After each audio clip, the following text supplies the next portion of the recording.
دیکھیے 3 پرابلمز ایسے ہیں انسانی تمدن کے جن کا کوئی حل انسان نہیں کر سکتا۔ سب سے پہلا مسئلہ اور سب سے پرانا مسئلہ، ابدی مسئلہ ہمیشہ سے ہے جب سے انسان ہے، عورت اور مرد کے حقوق و اختیارات میں کیا تقسیم ہونی چاہیے۔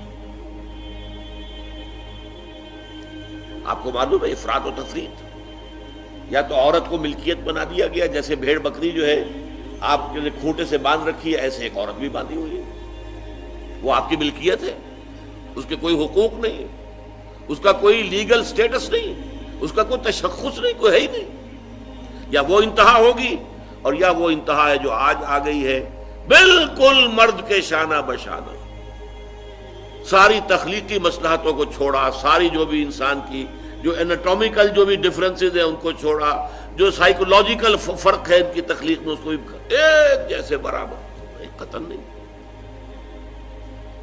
ان دونوں کے درمیان کیا توازن ہے؟ یا وہ لونڈی بن گئی، بھیڑ بکری کی طرح کی ملکیت بن گئی، اس کا کوئی حق نہیں، اس کا کوئی لیگل سٹیٹس نہیں، اس کے والدین نے جہاں چاہا شادی کر دی، اس کی مرضی پوچھنے کا کوئی سوال ہی نہیں، جس کے چاہا حوالے کر دیا۔ وہ آج جو چل رہی ہے ونی کی رسم، وہ عورت کا کیا اختیار اس کے اندر ہے، اس بچیوں کا کیا اختیار ہے؟ وہ 1.5 سال کی ایک بچی بھی دے دی گئی ہے، انا للہ و انا الیہ راجعون، جو چاہے کرے۔ یہ تو ایک انتہا ہے۔ دوسری انتہا بالکل برابر، نتیجہ کیا نکلا ہے؟ بالکل برابر میں خاندانی نظام برباد ہو گیا، اس لیے کہ ایک ادارے کے 2 سربراہ برابر اختیار والے نہیں ہو سکتے۔ کسی محکمے کے 2 ڈائریکٹر ہو سکتے ہیں، کسی فرم کے مینیجنگ ڈائریکٹر 2 ہو سکتے ہیں، ڈائریکٹر 10 بنا لیں آپ، مینیجنگ ڈائریکٹر 1 ہوگا، کسی فرم کا چیئرمین 1 ہوگا، 2 نہیں ہو سکتے کسی بھی ادارے کے۔ اگر 2 بنا دیں گے فساد ہوگا، جھگڑا ہوگا، ان دونوں کے درمیان رسا کشی ہوگی۔ یہی تو ہمارا سب سے بڑا مسئلہ بنا ہوا ہے۔ پاکستان کا مسئلہ کیا ہے؟ ہم نے پارلیمانی نظام اختیار کیا ہوا ہے، انتہائی بیہودہ نظام، غیر منطقی نظام۔ آپ نے 2 بڑی بڑی سیٹس کریٹ کر دی، ایک ہیڈ آف دی اسٹیٹ ہے، ایک ہیڈ آف دی گورنمنٹ ہے۔ اب ان دونوں کے درمیان حقوق اور فرائض اور اختیارات کا کیا تقسیم ہوگی؟ ہو ہی نہیں سکتی۔ یا سارا کچھ صدر کے پاس جائے گا اور وزیر اعظم جو ہے وہ جونیجو کی مانند وزیر اعظم بن جائے گا، یا سارا کچھ وزیر اعظم کے ہاتھ میں ہوگا اور صدر جو ہے چودھری فضل الہی بن جائے گا، کہ جس کو وہاں ان کی دیواروں پر لکھا گیا تھا رہا کرو انہیں، چودھری فضل الہی کو رہا کرو، یہی ہوگا۔ تو ایک گھر کے 2 جو ہیں 2 سربراہ نہیں ہو سکتے، خاندانی ادارہ تباہ ہو چکا ہے۔ اور جیسے کہ یہ آپ کو کہاوت ہے کہ جس بلی کی دم کٹ جائے وہ چاہتی ہے کہ تمام بلیوں کی دمیں کٹ جائیں۔ یورپ میں، امریکہ میں برباد ہو گیا خاندانی ادارہ، آج وہ تلے ہوئے ہیں کہ مشرق میں اور خاص طور پر مسلمان ممالک میں ابھی اگر کچھ انٹیکٹ ہے یہ خاندانی ادارہ، کچھ خاندانی اقدار ہیں جو برقرار ہیں، کچھ والدین کی عزت اور عظمت اور کچھ ان کا احترام اور ادب اور خدمت کا مادہ ہے جو برقرار ہے۔ چاہتے ہیں کہ ختم ہو جائے، تباہ و برباد ہو جائے۔ والدین بوڑھے ہو گئے تو پھینکو ان کو اولڈ ایج ہاؤسز کے اندر، اولڈ ہاؤسز میں، گھر میں کائے کو رکھنا ہے؟ نوجوان جوڑا ہے، اس کے خامخواہ ان کی خواہشات اور ان کے معمولات میں بیچ میں آڑے آنا۔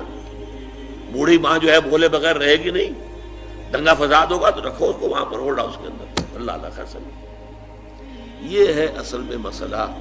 اب عورت اور مرد کے درمیان کیا توازن ہو، انسان نہیں سوچ سکتا۔ دیکھیے انسان یا مرد ہوگا یا عورت ہوگی۔ مرد سوچے گا تو وہ اپنے اعتبار سے سوچے گا، عورت کی نفسیات کیا ہے، عورت کے احساسات کیا ہیں، اس کو کیا پتا۔ عورت سوچے گی تو اپنے اعتبار سے سوچے گی، مرد کے احساسات کیا ہوتے ہیں، مرد کی نفسیات کیا ہوتی ہے، اسے کیا پتا۔ لہذا یا ادھر کا ہوگا یا ادھر کا معاملہ ہوگا۔ ایک ہی ذات دے سکتی ہے آپ کو نظام، جو مرد کی بھی خالق ہے عورت کی بھی خالق ہے، اسی نے بنایا دونوں کو، اور دونوں ہی اس کے لیے اولاد کے مانند ہیں۔ یہ حدیث نبوی کا ترجمہ کر کے بتا رہا ہوں آپ کو۔ حضور نے فرمایا الخلق عیال اللہ، یہ خلق جو ہے مخلوق ہے، یہ اللہ کے کنبے کے مانند ہے۔ تو مرد بھی اللہ کے اس کنبے میں شامل ہے، عورتیں بھی شامل ہے. اس نے نظام دیا، شادی بیاہ کے یہ قوانین ہونے چاہیے، طلاق وغیرہ کا یہ مسئلہ ہونا چاہیے. یہ سارا ضابطہ جو دیا ہے وہ اس لیے دیا ہے کہ یہ انسان اپنے ذہن سے نہیں سوچ سکتا. آج تباہی آ گئی ہے مغرب کے اندر، شادی کرنا ہی نہیں چاہتے. We are living together. شادی کریں گے تو نتیجہ پتہ ہے کیا نکلتا ہے؟ آپ نے اپنی بیوی کو طلاق دی، سب سے پہلے تو یہ کہ آدھی پوری آپ کی جو ملکیت ہے اس کا آدھا حصہ دے دیے اسے. نمبر 2، گھر اگر آپ کا اپنا ہے تو اس میں بیوی رہے گی، آپ نکل جائیے یہاں سے. کوئی مرد اس کو قبول کرنے کو تیار نہیں تو وہ شادی کرتا ہی نہیں. اور عورت کی ضرورت ہے، لہذا عورت بغیر شادی کیے بھی اس کے ساتھ رہتی ہے، بچے پیدا کرتی ہے. بٹ وداؤٹ میرج جو بچے پیدا ہو رہے ہیں حرامی بچے. تو پچھلے سال صدر کلنٹن نے کیا کہا تھا؟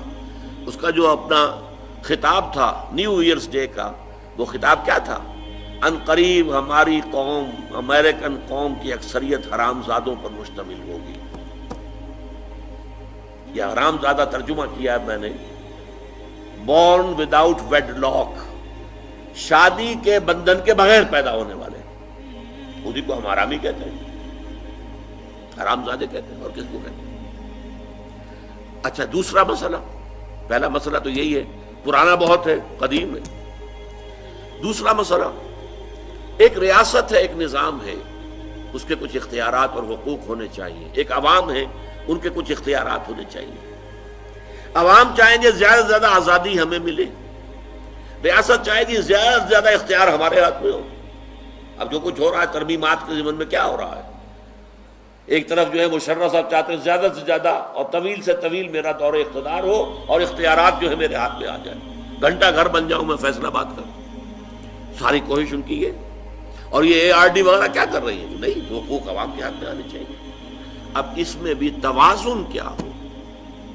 یا ٹوٹلیٹیرین سٹیٹ وجود میں آ جاتی ہے جو رشیا میں تھی، USSR میں تھی، عوام کے کوئی حقوق نہیں، no freedom of speech, no freedom of association. نہ تم اپنے خیالات کا اظہار کر سکتے ہو، نہ تم کو جماعت بنا سکتے ہو. یہ نظام تھا. کام کرو، ویجز لو، بس اللہ اللہ خرص اللہ. حیوانوں کی طرح پر کہ صرف راتب دے دیا جائے گا، باقی تمہیں کوئی تمہاری ایکسپریشن، کوئی اپنے خیالات کا اظہار، کوئی فریڈم آف ایسوسیشن نہیں. امریکہ دوسری انتہا پر، مادر پدر آزاد. 2 مرد شادی کرنا چاہتے کر لیں، ایک مرد بیوی ہو جائے گا اور ایک مرد شوہر ہو جائے گا. لیگلی قانون کے نزدیک ریکگنائزڈ ہوگا. ایک آزادی کی وہ انتہا. گیز، ہومو سیکشولز، وہ وہاں جلوس نکالتے ہیں، بڑے ٹھاٹ سے نعرے لگاتے ہوئے گزرتے ہیں. وہ ہنستے ہیں، ہم لوگوں پر ہنستے ہیں، یہ پاگل لوگ ہیں یہ جو اس کو ہومو سیکشولیٹی کو بری شے سمجھتے ہیں. اور نیو یارک کا جو میئر ہے وہ لیڈ کرتا ہے پروفیشن.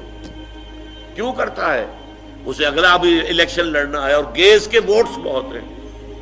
اس سے اندازہ کیجئے کہ کتنی پرسنٹیج وہاں گیز کی ہو چکی ہے، ہومو سیکشولز. یہاں تک کہ طے کر دیا گیا ہے مذہبی میدان میں بھی گیز کو اجازت ہے، وہ پادری بن سکتے ہیں. گیز ہیں، ہومو سیکشولز ہیں، فطرت کے خلاف کام. کیا وہ آزادی ہے؟ تو کہاں ہے بیلنس؟ انسانی ذہن کے لیے ناممکن ہے اس بیلنس کا تلاش کرنا. نمبر 3، سرمایہ اور محنت. پروڈکشن جو بھی ہوتی ہے 2 چیزوں سے ہوگی. سرمایہ دار تھا، اس نے کارخانہ لگایا ہے، اتنے کروڑ روپے لگا دیے ہیں، یہ کیا ہے، وہ کیا ہے، یہ سرمایہ ہے. لیکن وہ کیا کر لے گا اکیلا؟ 10,000 آدمی کام کر رہا ہے، لیبر ہے. اب جو کچھ بھی بن رہا ہے، جو پروڈکٹ بن رہا ہے اور جو اس سے آمدنی ہو رہی ہے، اس میں دونوں کے حصہ ہے، لیبر کا بھی حصہ ہے اور سرمایہ کا بھی حصہ ہے. لیکن منافع میں کتنا حصہ سرمایہ کا ہوگا، کتنا لیبر کا ہوگا، کون طے کرے گا؟ یا تو سرمایہ داری بن جائے گی، سب میں تو آپ کو 10 روپے دے سکتا ہوں ڈیلی ویج، منظور ہے تو کام کیجئے ورنہ چاہیے دفع ہو جائے گی. اور بہت سے آپ کے بھائی موجود ہیں جو 10 روپے پر کام کرنے کے لیے تیار ہو جائیں گے. ساری دولت سمٹ کر جا رہی ہے کارخانے دار کے ہاتھ میں۔ کیپٹلزم جو کیپٹل ہے، جو سرمایہ ہے، اصل جو ہے دولت اسی کی طرف، روپے کو روپیہ کھینچتا ہے، پیسے کو پیسہ کھینچتا ہے۔ لہذا امریکہ میں آپ کو ایسے لوگ مل جائیں گے جنہیں اپنی دولت کا اندازہ نہیں ہے کہ کتنی دولت ان کے پاس ہے، بلینز آف ڈالر کا ایک ایک چیک لکھ سکتے ہیں، اور یہودی ہے وہ۔